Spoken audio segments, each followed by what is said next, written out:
Un guerrier ne se mesure pas par les batailles qu'il mène à l'extérieur, mais par la force qu'il construit à l'intérieur. Le monde est un champ ouvert où pleuvent les critiques, les échecs et les provocations déguisées en paroles ou en silence. Et beaucoup marchent sans bouclier, permettant à chaque coup de traverser leur intérieur. Mais celui qui décide de lever sa propre armure intérieure ne dépend pas des murs extérieurs, car son véritable pouvoir réside dans ce qui ne peut être détruit, son caractère. La réalité ne s'adoucit pas parce que tu le veux, ni ne s'arrête pour que tu puisses respirer. Chaque jour apporte des injustices, des défaites, des situations qui cherchent à te faire plier. Et même si tu ne peux pas toujours contrôler ce qui se passe à l'extérieur, tu peux contrôler ce qui se forge à l'intérieur. C'est là la différence entre être esclave des circonstances ou maître de soi-même. Ce parcours n'offre pas de confort, il exige de la fermeté. C'est accepter la déception comme apprentissage, maintenir la dignité au milieu du chaos, te plier comme le bambou sans te briser et transformer chaque irritation en un entraînement de ton esprit. C'est briser les chaînes de la peur et de la honte, te libérer de mesurer ta valeur en fonction des résultats, choisir la paix avant l'orgueil et laisser ton esprit être le gouvernail qui guide chaque pas. Il ne s'agit pas d'un discours vide, mais d'une pratique constante, d'un entraînement qui façonne le caractère et transforme n'importe qui en une forteresse vivante. Dans un monde où le bruit cherche à te dominer, le véritable pouvoir n'est pas de contrôler l'extérieur, mais de te dominer toi-même. C'est le chemin que nous allons parcourir, et si tu oses le suivre, tu comprendras pourquoi la force la plus redoutée est celle de celui qui ne se brise pas. 1. Forge une armure intérieure face à la déception. Une épée qui traverse l'air ne peut pas couper le vent, aussi tranchante soit-elle. Il en va de même pour la déception. Elle traverse ceux qui n'ont pas de défense, mais devient inutile face à ceux qui ont construit en eux une armure invisible. Tous, tôt ou tard, nous faisons face à des promesses non tenues, des mots qui blessent, des attentes brisées. La déception arrive comme un voleur silencieux qui vole la motivation et laisse un vide dans la poitrine. Cependant, ce qui compte vraiment n'est pas la blessure qu'elle cause, mais ce que tu décides de faire avec. Tu peux la laisser te plier ou tu peux l'utiliser comme matériau pour durcir ton caractère. Les stoïciens enseignaient que rien d'externe ne devait avoir un pouvoir absolu sur nous. La déception, bien que douloureuse, n'est pas une condamnation, c'est une leçon déguisée. Lorsque quelqu'un trahit ta confiance, lorsqu'un plan ne se déroule pas comme tu l'avais prévu ou lorsque la vie se moque de tes efforts, tu as le choix de te noyer dans le ressentiment ou d'élever un mur de clarté. Ce mur n'est pas érigé avec arrogance ou indifférence feinte, mais avec une discipline de fer qui transforme chaque coup en un rappel que ta valeur ne dépend pas du comportement des autres ni des résultats immédiats. L'armure intérieure se forge dans la répétition de petits actes d'autocontrôle. Chaque fois que tu choisis de ne pas réagir avec colère, chaque fois que tu te forces à respirer avant de lâcher une réponse impulsive, chaque fois que tu décides de maintenir ta dignité au lieu de tomber dans la plainte, tu soudes une pièce de plus de cette armure. La déception cesse d'être un ennemi et devient un maître qui te teste, qui te force à te rappeler que le véritable pouvoir réside dans ce que tu contrôles, ta réponse. Il ne s'agit pas de nier ce qui fait mal, mais de l'affronter avec lucidité. La déception enseigne que faire confiance aveuglément aux autres, sans avoir ses propres fondations, est une erreur. Tu apprends à ne pas confier tout ton bien-être à des promesses externes. Tu apprends à ne pas dépendre des résultats pour soutenir ta paix. Tu apprends que la dignité ne se négocie pas, même si le monde autour insiste sur le contraire. Et cette leçon, aussi dure soit-elle, vaut plus que n'importe quel succès immédiat, car elle te libère de l'esclavage émotionnel. Chaque déception, loin de te briser, peut te rendre plus fort si tu décides de les affronter avec un regard clair. Un cœur qui a été frappé mais reste ferme est plus puissant que celui qui n'a jamais connu l'épreuve. Car celui qui n'a jamais fait face à une chute vit dans la peur constante de trébucher. Alors que celui qui s'est relevé après le coup sait qu'aucune chute n'est définitive. Forger une armure intérieure face à la déception, c'est apprendre à ne pas donner les clés de ta paix à personne. C'est se rappeler que les flèches externes se brisent lorsqu'elles heurtent la volonté de faire. Et lorsque tu atteins ce niveau de maîtrise, tu découvres que la déception n'a plus le pouvoir de te détruire, parce que tout ce qui compte est soutenu en toi. 2. Garde ta dignité et ton contrôle, même au milieu de la tempête. Une tempête en haute mer ne distingue pas le navigateur expert de l'inexpérimenté, tous deux reçoivent le même vent et les mêmes vagues. Mais la différence réside dans leur réaction. Celui qui panique agite le gouvernail sans direction, se laisse emporter et finit par faire naufrage. Celui qui garde son calme et sa fermeté tient le gouvernail avec décision, ajuste les voiles et traverse la fureur de la mer la tête haute. C'est ainsi dans la vie. Les tempêtes sont inévitables, les attaques verbales, les injustices, les trahisons, les coups émotionnels, tout arrive sans préavis. Mais ta dignité et ton contrôle sont le gouvernail qui te permet de ne pas te perdre au milieu du chaos. L'impulsion de réagir est toujours présente. Quand quelqu'un te provoque, quand une situation échappe à ton contrôle, quand la colère ou la frustration frappe, la première chose qui surgit est la tentation de répondre de la même manière, d'équilibrer l'offense par une autre offense. Mais c'est là que se distingue un caractère stoïcien, car il comprend que chaque réaction impulsive est une cession de pouvoir. Celui qui se met en colère sans mesure, qui crie sans réfléchir, qui se rabaisse face à la provocation, perd plus qu'il ne gagne, car il cesse d'être maître de lui-même. Garder sa dignité au milieu de la tempête ne signifie pas rester immobile ni feindre l'indifférence, cela signifie agir à partir de la force et non de la faiblesse. Les stoïciens parlaient de l'importance de gouverner l'esprit avant tout. Si une personne parvient à garder son calme alors que le monde autour d'elle s'effondre, elle démontre une maîtrise que peu atteignent. La dignité ne dépend pas de l'approbation des autres, elle ne se négocie pas et ne s'achète pas. Elle se maintient par la discipline de ne pas céder au chaos extérieur. Chaque mot offensant auquel tu choisis de ne pas répondre avec colère est une brique dans ce mur intérieur. Chaque fois que tu choisis de respirer avant de parler, chaque fois que tu décides de ne pas te laisser entraîner dans des discussions vaines, tu renforces cette structure. Le contrôle n'est pas répression, c'est direction. Il ne s'agit pas d'éteindre les émotions comme si elles étaient un feu interdit, mais d'apprendre à les diriger vers quelque chose de constructif. La colère peut se transformer en fermeté, la frustration en stratégie, la tristesse en réflexion. Lorsque tu choisis de transformer plutôt que d'exploser, la tempête perd son pouvoir sur toi. La dignité n'est alors pas un déguisement, c'est la manifestation que ta volonté est au-dessus des caprices de la situation. Il est facile de garder son calme quand tout va bien. Le difficile est de le faire quand tout s'effondre. Et c'est là que se mesure le véritable tempérament d'une personne. Si tu perds ton sang-froid à la première provocation, ta force est fragile. Mais si tu parviens à rester ferme dans l'œil de la tempête, tu démontres que tu as cultivé une force qui ne dépend pas de l'extérieur. Chaque fois que tu choisis le contrôle plutôt que l'impulsion, tu envoies un message clair. Ta dignité n'est pas à vendre, ta paix n'est pas disponible pour être arrachée. Le monde admire celui qui garde la tête haute quand tout autour s'effondre. Car cette image inspire, elle montre qu'il existe un niveau de maîtrise humaine qui ne se brise pas avec les vents de la vie. Garder la dignité et le contrôle, même au milieu de la tempête, est l'essence du pouvoir stoïcien. Peu importe l'ampleur des vagues, ce qui compte, c'est que le gouvernail de ta vie reste entre tes mains. 3. Ploie-toi comme le bambou, mais ne te brise jamais. Le bambou ne défie pas le vent. Il ne lutte pas contre la tempête, il se penche simplement et s'adapte. Et lorsque le vent violent se termine, il se redresse avec la même fermeté qu'auparavant.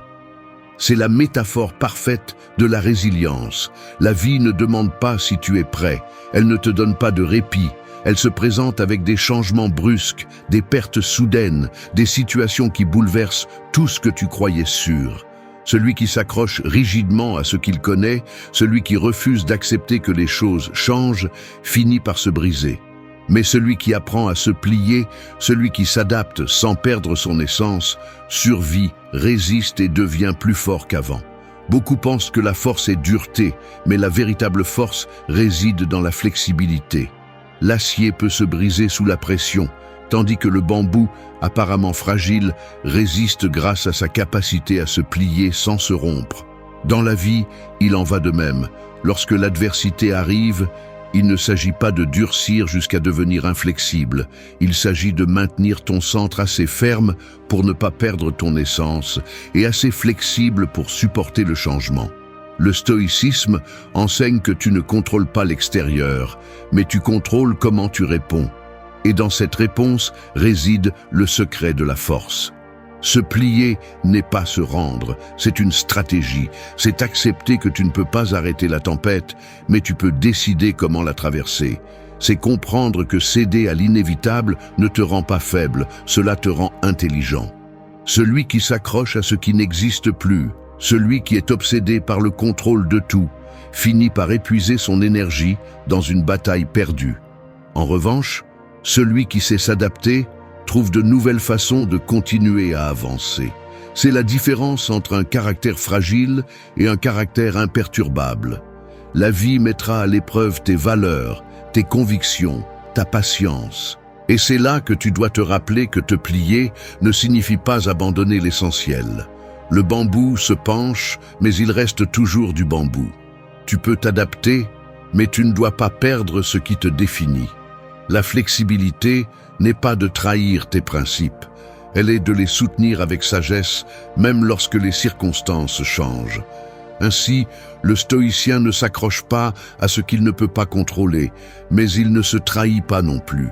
Le secret est de distinguer ce qui est négociable de ce qui ne l'est pas. Tes émotions passagères sont négociables, tes valeurs ne le sont pas. Tes plans peuvent changer, ta dignité ne le peut pas. Ton chemin peut dévier, mais ton essence doit rester intacte.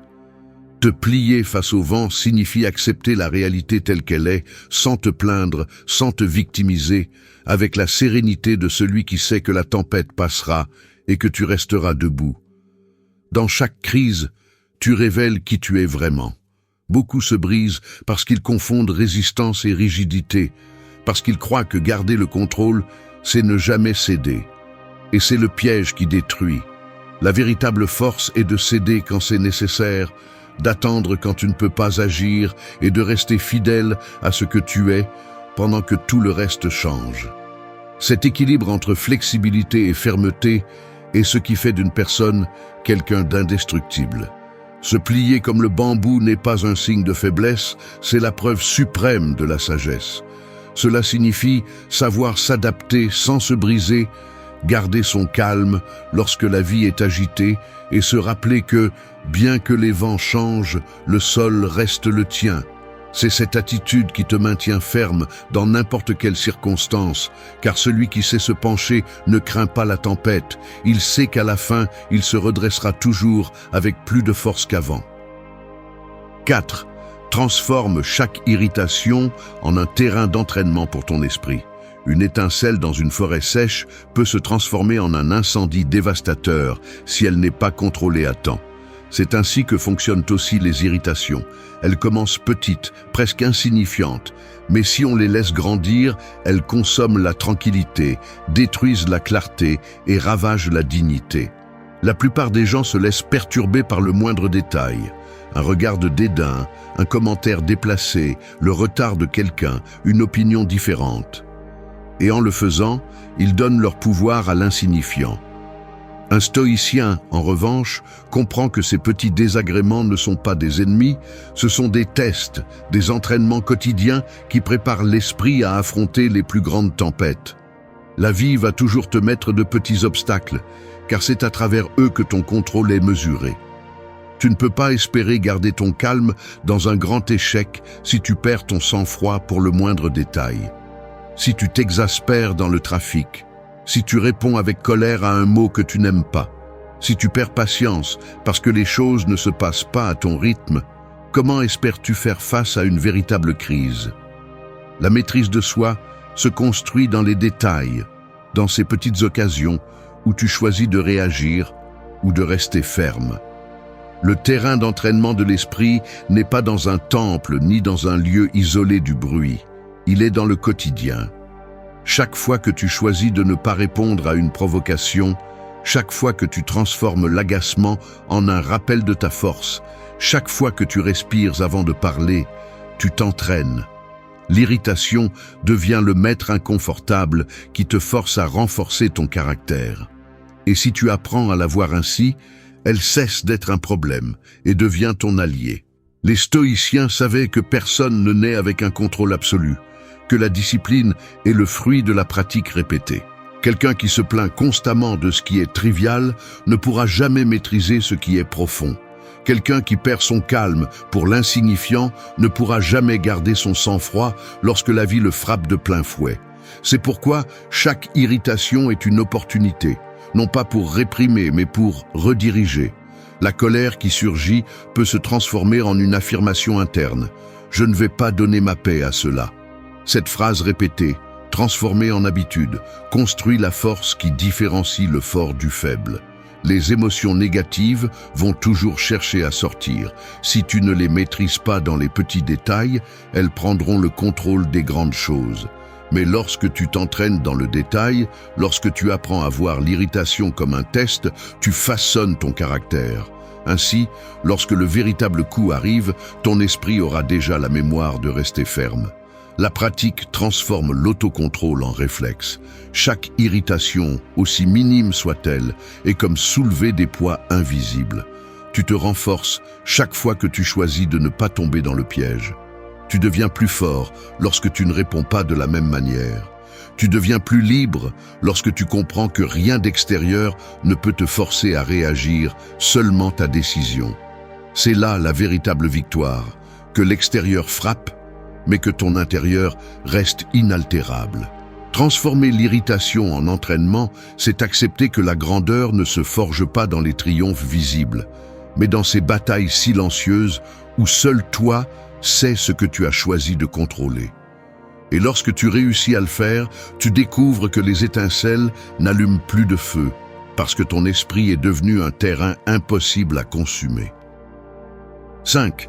Brise les chaînes de la peur et de la honte en prenant le contrôle.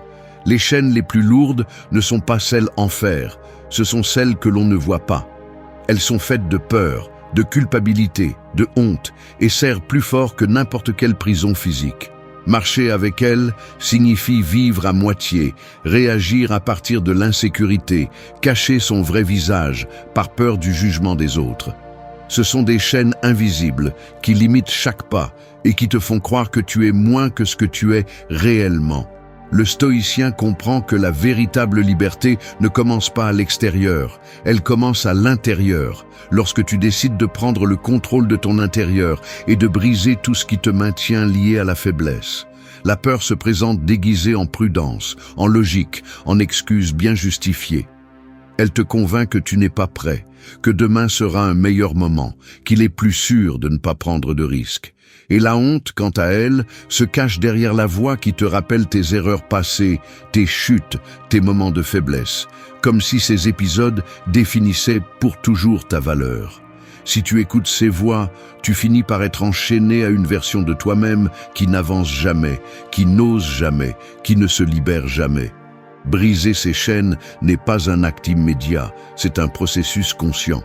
Il commence par reconnaître que la peur et la honte n'ont de pouvoir que si tu leur accordes de l'attention.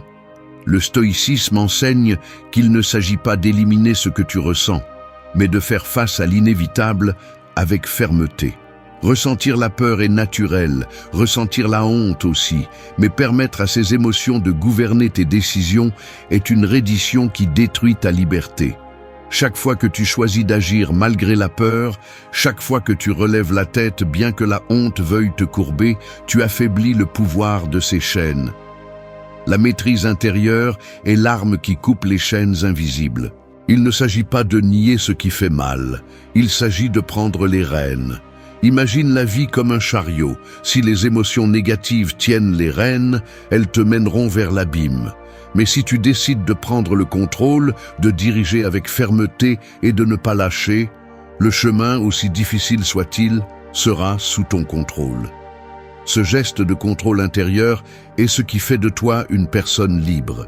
Quelqu'un qui n'a pas besoin de se cacher derrière des excuses ou des masques. La peur se combat par l'action, la honte par l'acceptation. Agir même quand le corps tremble est une preuve que tu es plus fort que tu ne l'imagines. Accepter ton histoire sans la maquiller, sans nier les cicatrices, c'est la transformer en preuve de ta résistance. Ce qui t'enchaînait auparavant devient un symbole de ta survie et de ton avancement.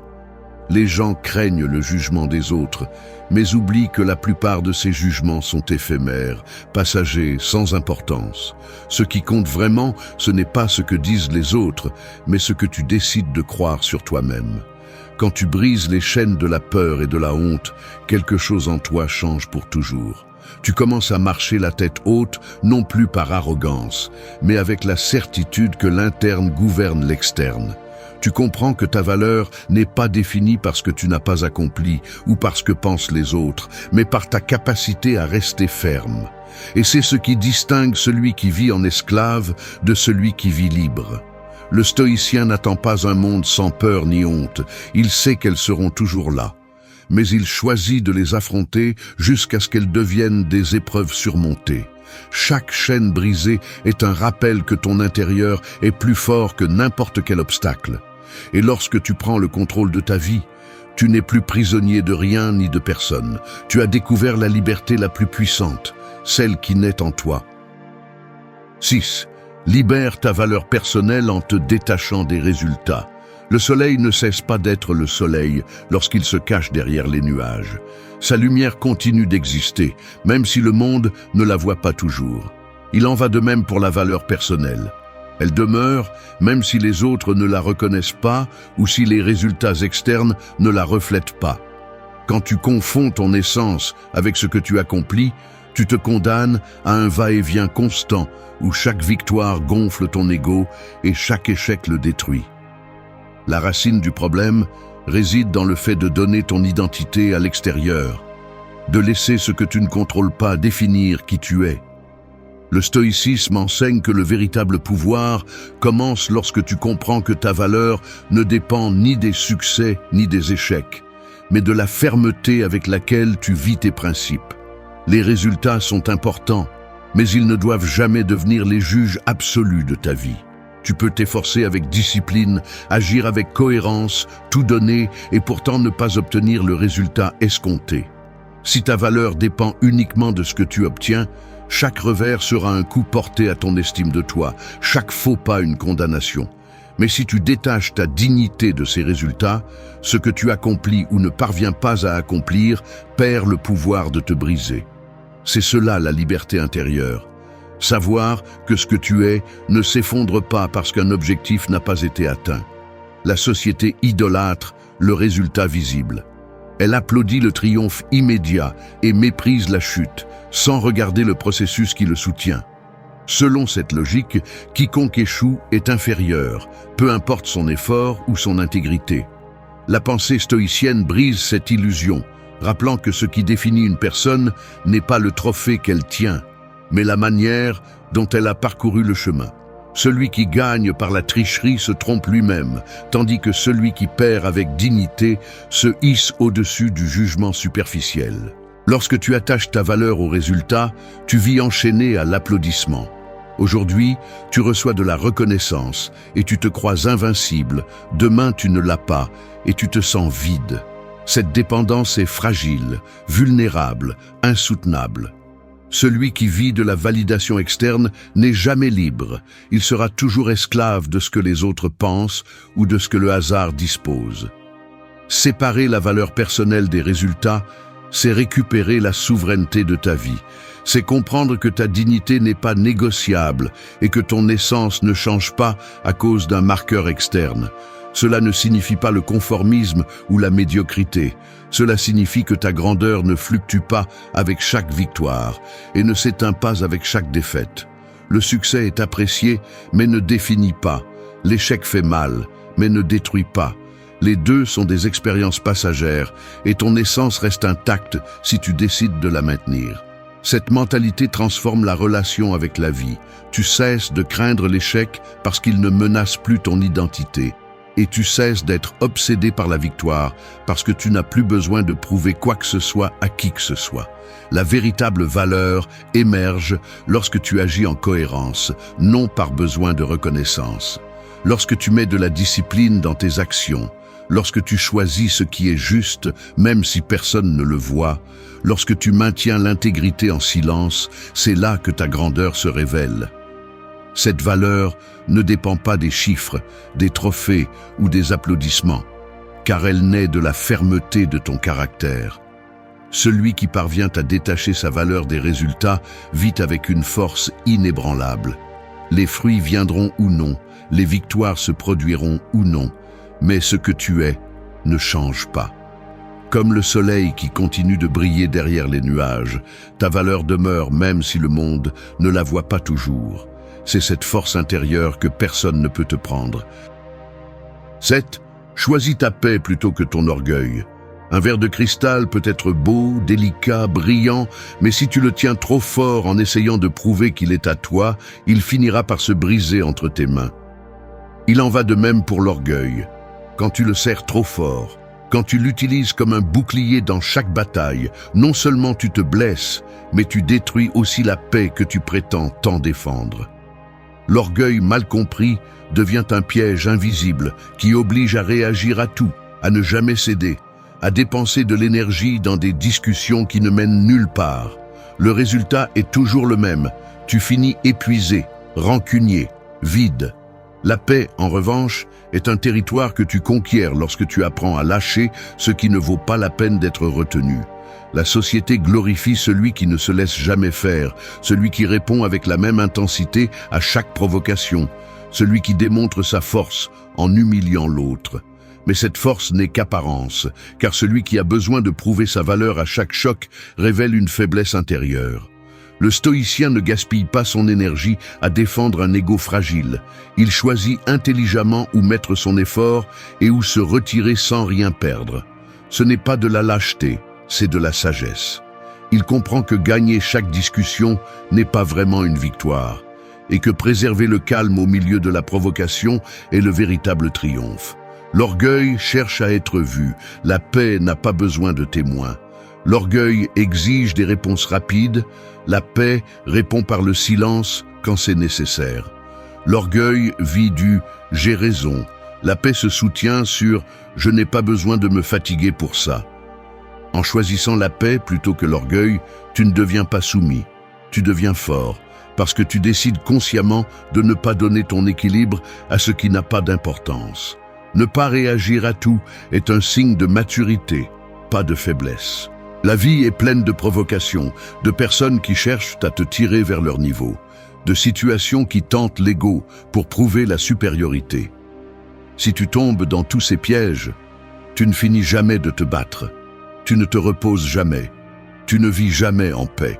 Chaque provocation acceptée devient une brique de plus dans le mur qui enferme ton esprit. En revanche, lorsque tu décides de ne pas te battre toutes les batailles, tu découvres que la plupart ne méritaient pas ton attention. La paix ne se trouve pas à l'extérieur, elle se construit à l'intérieur, lorsque tu apprends à choisir le silence plutôt que la confrontation inutile, lorsque tu décides de garder ton énergie pour ce qui compte vraiment. Le stoïcien voit dans l'orgueil un fardeau inutile.